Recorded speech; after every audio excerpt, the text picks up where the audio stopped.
Welcome to the deep dive. Today we're jumping into some really powerful stuff. We've got excerpts from The Emperor of Gladness, specifically a chapter called A Birthday and Double OK. That's right. And we're also drawing from some notes on a review of that chapter, Home Market Mayhem and Tender Aftermath. Exactly. These came from you, the listener, so thanks for sharing. Our mission here is to, well, unpack how the author of Wong weaves together these really intense moments, absurdity, trauma, but also real tenderness. Yeah, how they all kind of tangle together in these scenes. It's not just one thing or the other. Right, how it creates this feeling of like chaos, but also this deep care, Correct. in the character's everyday survival. It's quite striking. You just looking at these pieces. Wong really captures the messiness of being human, doesn't he? Totally. It's not simple joy or simple tragedy. Yeah. It's everything all at once, often colliding. Exactly. Unexpected collisions. Okay, so let's start with the scene that feels maybe deceptively simple. The scooter ride with Hai and Grazina. What happens there? Well, the source says Hai finds this old electric scooter, a Spitfire 2. Grazina had basically forgotten she owned it, buried under coats. Right, hidden away. Yeah. And he cleans it up, gets it working again, and Grazina's reaction is, well, it's something. Oh, yeah. She hugged it like it was a person. Yeah. Thanked Mother Mary, called it her car like a true American. Just this, like, pure joy erupting. It really is. Almost childlike. So then they take it out for a ride.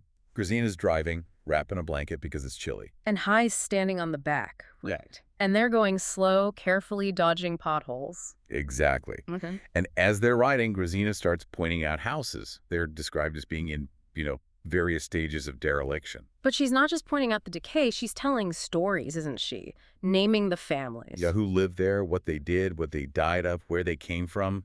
It's this slow, almost reverent tour through memory and loss right there in the ruins. And somehow, amidst all this remembering of lost lives and decay, Grazina is squealing with delight every time she revs the handle. Yeah. It's that contrast again. This ride through obvious decline is filled with these bursts of simple, pure joy. They only stopped when her hands got numb, and, as the source says, there was nothing left to tell. Wow. Now, the review notes really add something here. They call it a touching symbol of aging, memory, and rediscovered freedom. That makes sense. And it says the ride feels like a eulogy for lost time. But, and this is the key thing, it's also described as joyful. The review points out Vuong's writing makes the decay feel sacred. How does that work? How is it both a eulogy and joyful? Well, I think that juxtaposition is really central to Vuong's approach here. Yeah. It feels like a eulogy because Grazina is literally naming the dead, connecting the houses to the people. She's giving voice to them. Right, honoring them. Exactly. But it feels sacred because the decay isn't just presented as sad or ugly. It's like a landscape holding important human stories. Vuong sort of elevates those personal histories. And the joy, that comes from the simple act of moving, the freedom on the scooter, her delight. The past is remembered with respect, but the present moment has this simple physical pleasure. That really sets a tone, doesn't it? This blend of deep sadness and like simple, unexpected happiness, which I guess makes the next scene hit even harder. Things pivot pretty dramatically. Oh, definitely.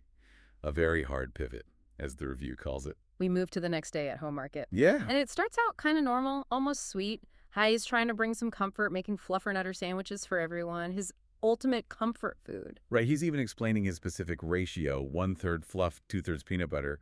Very precise. And you get BJ's reaction, unimpressed, calls it school lunch. Classic BJ.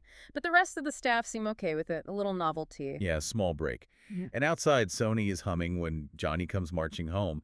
It's this mundane, slightly quirky setup. Exactly, just an ordinary moment, and then it all explodes. A man from the Nissan dealer comes in shouting. Ah, yes, confrontation. He's yelling at Cookie, a regular customer, saying she smells. The description of the man is vivid, face pink as ham, his hair like cartoon steam. And his argument is just ugly. How can you let someone like this in your business? I'm the one paying here. Entitled Cruel. BJ tries to handle it professionally, calm him down, but Cookie's response, it's so quiet and haunting. What did she say again? You can't hurt me. You can't never hurt me. I've been through much worse. Just, yeah. Wow. That lands heavily. He eventually leaves, right? And you think, okay, maybe that's it. The tension might break. But no, that's when it takes that gut-wrenching turn. Cookie goes to the bathroom, then there's a scream from the dishwasher girl. And this is the overdose scene. BJ finds her on the toilet, head back, empty rig on the floor. Blood on her arms, a phone cord used as a tourniquet around her bicep. It's just devastatingly graphic. It is. And then, amidst this horror, Wung gives us this incredibly specific, almost jarring detail. Her bracelet. Oh, yeah. Made of lettered beads, but the letters are just symbols. Hashtag, ampersand, Oripos, 1%. Total nonsense, or maybe some code that's lost now? It's such a strange, small detail to focus on in that moment, but so powerful. So they're trying to help her, pull her out, and in the chaos, Wayne accidentally knocks over this huge bucket of cheese sauce. The cheese sauce, it dumps everywhere, all over them. And the most surreal, horrific detail, it pours into the woman's open mouth. The source even notes it was lukewarm, didn't burn, but still. Wayne's trying to scoop it out, freaking out. Fuck, what the fuck is happening? Yeah. Just sheer chaos and disbelief. Then the fire department arrives, and the source notes they respond more to fent-dope ODs than fires these days, which just grounds it in this awful reality. Yeah, the reality of the opioid crisis. They give her Narcan 3 shots. And she comes around, slowly, eyes fluttering, arms waving, confused, raging. And even then, the absurdity continues. Maureen packs up cornbread for one of the EMTs, the one with the mullet and lip ring. Right. And the EMT just says, "Appreciate ya," as they take the woman away. And she looks like Han Solo trapped in carbonite because of all the cheese. It's tragic, horrifying, and unbelievably absurd all at once. It really is. And the crew's reactions right after they continue that strange mix. BJ wiping cheese off her face, Maureen dipping her fluffernutter in the leftover cheese sauce. Yeah, because she needs to change the flavor in my mouth. And Rush is like, seriously? Wayne's popping bubble wrap, just coping mechanisms in overdrive. The review really nails this, doesn't it? Calling it a hard pivot into chaos, describing it as dark, comic, and heartbreaking. It does, and it shows the violence of poverty, the fragility of grace, and the strained kindnesses that make survival possible. How does this one scene manage to pack all of that in? Well, I think it's because Wong doesn't separate them. You know, the violence of poverty is there in the context, the OD, the man's cruelty, Right. the fragility of grace, how quickly things fall apart, how close death is. But the kindnesses, however strange, are there too. The staff trying to help, Maureen and the cornbread, even High's initial sandwiches. And the cheese sauce. The dark comedy. Exactly. The cheese sauce is this grotesque, absurd detail. It underscores the chaos, the horror, but it also adds this layer of surreal, almost dark humor. It forces you to see how tragedy, kindness, and absurdity just crash together in the reality of survival. It refuses to be just one thing. It really does refuse. Okay, let's shift gears again. After all that intensity, High goes out back for air. Needs a moment. Understandable. He's cleaning keys off his glasses, his hair's sticky with it, and he feels this urge to take codeine, to sepia things out, dull the edges of the day. He's reeling. Physically and emotionally drained.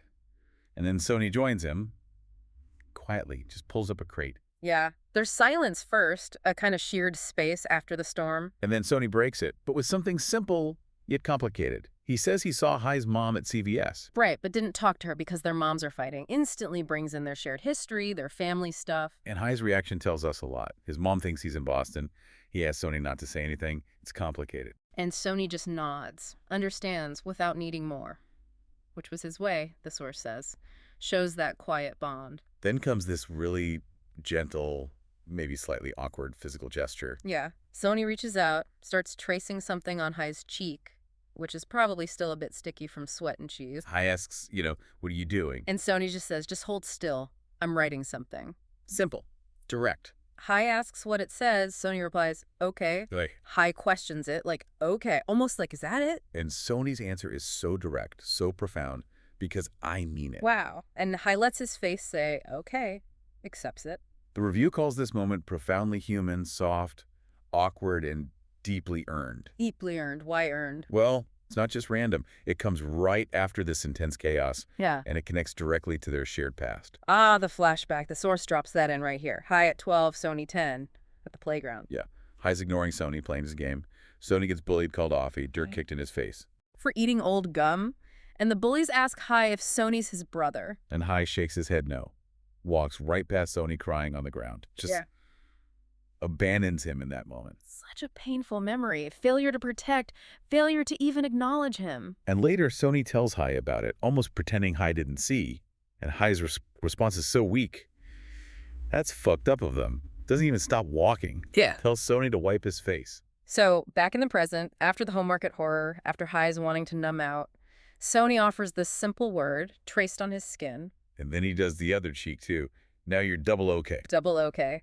And High returns the gesture, writes okay back on Sony's forehead. And Sony has this shy but proud grin. It feels like medicine almost. An antidote to the day's trauma and maybe a small repair for that past playground hurt. Exactly. It's mutual affirmation, saying, I see you, despite everything. You're okay. It's that fragility of grace the review mentioned appearing in this quiet moment between them. A connection built on shared history and vulnerability. Not a magic fix, but real recognition.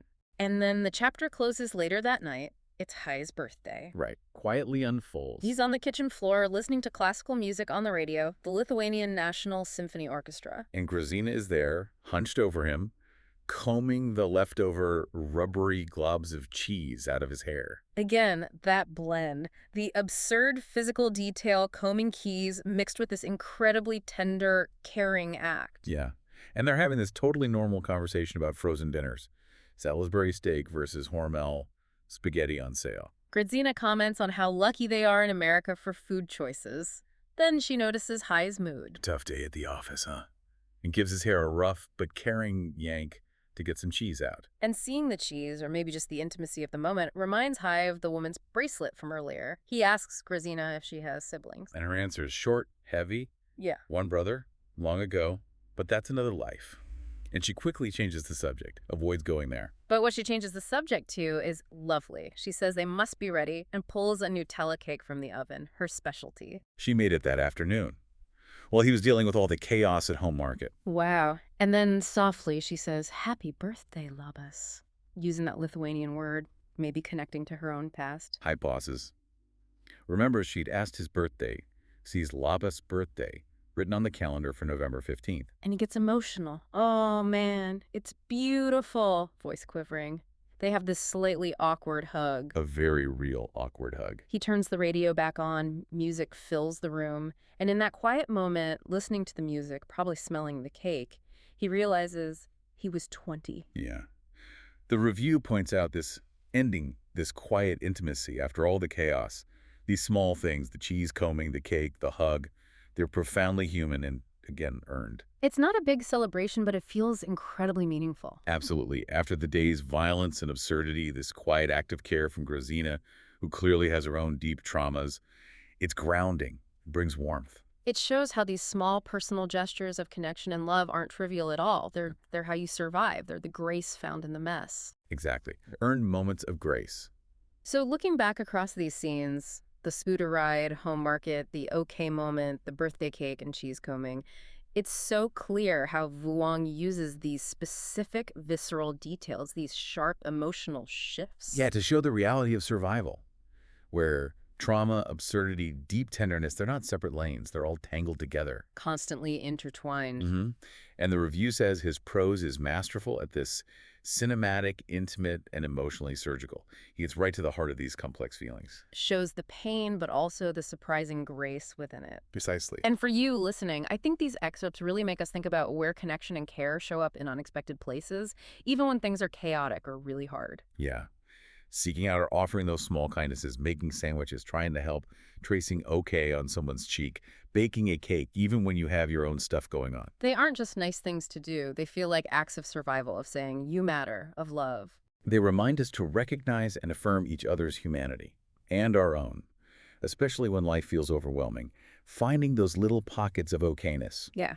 Creating them, maybe. So here's something to maybe sit with after this. What does it truly mean in your world to be double okay when life is full of both undeniable chaos and these moments of unexpected grace?